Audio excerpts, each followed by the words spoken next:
Welcome to part 2 of the Cleantech Meetup discussion on virtual power plants and distributed energy resources. This discussion features Sunrun.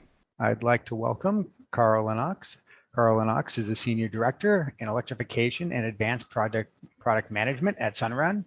He has deep expertise in solar, battery storage, EVs, and other distributed energy resources, spanning technology, policy, markets, and strategy.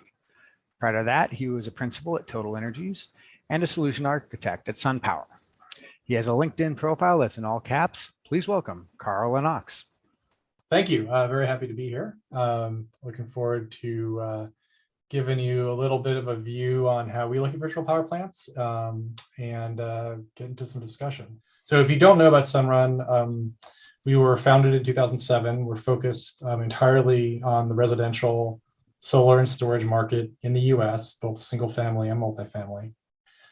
We pioneered residential solar as a service. So what we call a third-party owned offering, where you sort of pay every month for the electricity that you receive from the solar panels on your roof and now from the battery on the outside of your house or your garage, providing a variety of services ranging from resiliency or battery backup in the case of an outage, to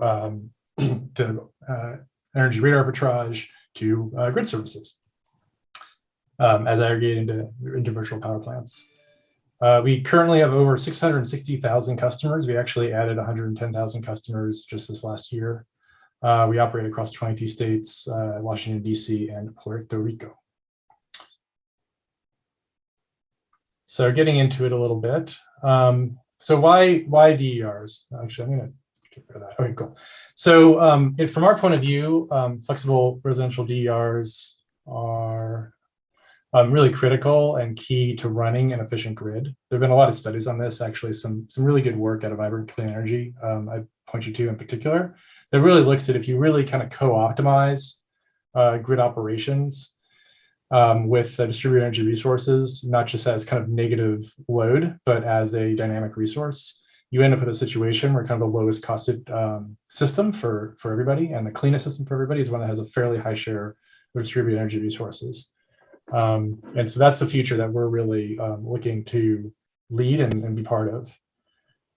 We need to electrify our economy. So not only are we talking about serving the load that we have today, but serving the load that we're going to have tomorrow as we roll off the fossil gas infrastructure, as we roll off the fossil fuel, gasoline, diesel fuel infrastructure for our vehicles. And there have been some interesting studies out of Rewiring America, for example, that find that on average, a fully electrified household in the US would save almost $2,000 per year. In fact, if you look at kind of where natural gas and gasoline prices are going, at least projecting current trends, it could be quite a lot higher than that, unfortunately. But in order to do that, we have to massively build out clean generation. We do believe, though, despite the fact that we're growing the pie, we could actually power half the economy just using rooftop solar, based on kind of the technical availability of that resource. But in order to do that, we really need to be able to optimize how those resources participate in the market.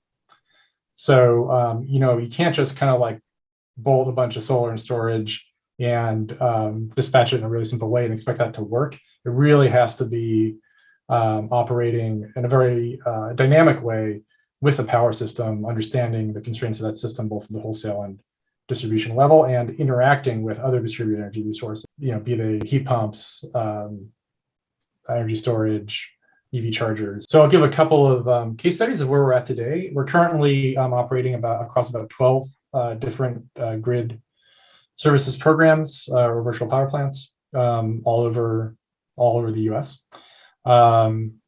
These programs range, from sort of bilateral type of contracts with utility to, procurement type of programs structured in all sorts of different ways. And so it's been really interesting to understand how different utilities look at solving this problem and how they procure clean flexibility from the edge of the grid. One example I think is quite neat is East Bay Community Energy. They're a community choice aggregator, obviously, in the East Bay.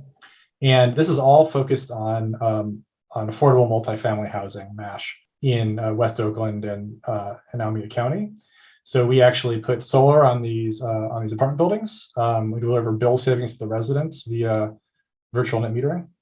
And then we provide backup power for critical common area loads. So, if you're in a 3 or 4 story building, that means that if the power goes out, you can still get in your elevator. You don't have to walk down 4 flights of stairs. You have lighting in your hallways and in your common areas. We're able to continue to run air conditioning and make sure that you really have, a safe place to be during a power outage. In addition to that, we're actually able to aggregate those storage assets into a VPP to deliver capacity and under a resource adequacy program to EBCE, and that's actually bidding that capacity directly into CAISO markets via proxy demand response, so PDR. The nice thing about this is it's actually sitting in a load pocket in Oakland, and is going to allow EBCE to retire. I believe it's actually a jet fuel powered peaker plant that sits there down near Jack London Square.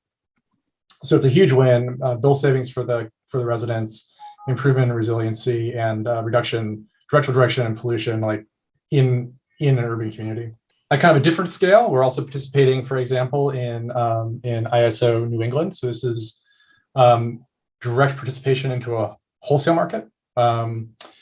We basically have a wholesale capacity contract where we're aggregating behind the meter resources, again, as an on-peak demand resource. These are, when I say, in this case, the behind the meter resources are single-family residential batteries. And it's basically based on what we can dispatch out of those batteries during certain time periods. And it's directly metered. So unlike some kind of traditional demand response programs where you're basically netting out the response or trying to baseline the response against what the utility sees at the homes meter, at the utility meter. We're actually metering the output of the inverter directly, so that we can, to the point, like demonstrate that we've delivered what we said we were going to deliver. And this is actually all happening under net energy metering tariff, so that the customers can continue to export and get credit for the energy they export across the meter. And we're in the process of building that out. It will ultimately be around 5,000 to 10,000 homes operating across these different wholesale load zones in New England. So those are just two examples of the kind of programs that we participate in with virtual power plants.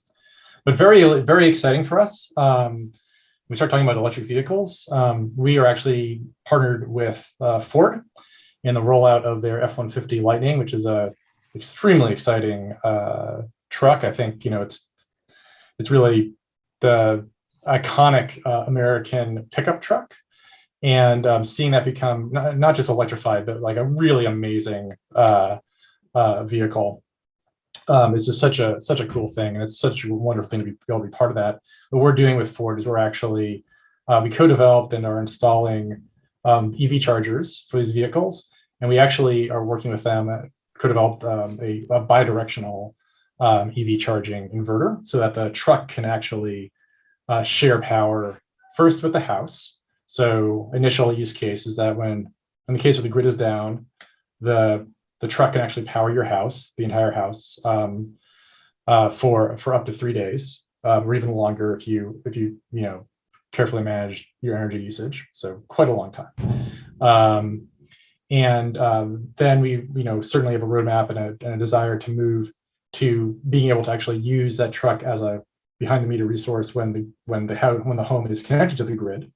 So for electricity bill management, time of use, and so forth. And then ultimately, would love to see the ability to actually export energy from the vehicle to the grid in a vehicle to grid true bidirectional grid services modality. A lot of exciting things to come there. So with that, thank you for your time and listening to what I had to say. And absolutely feel free to shoot me a note, and happy to engage. So thanks so much.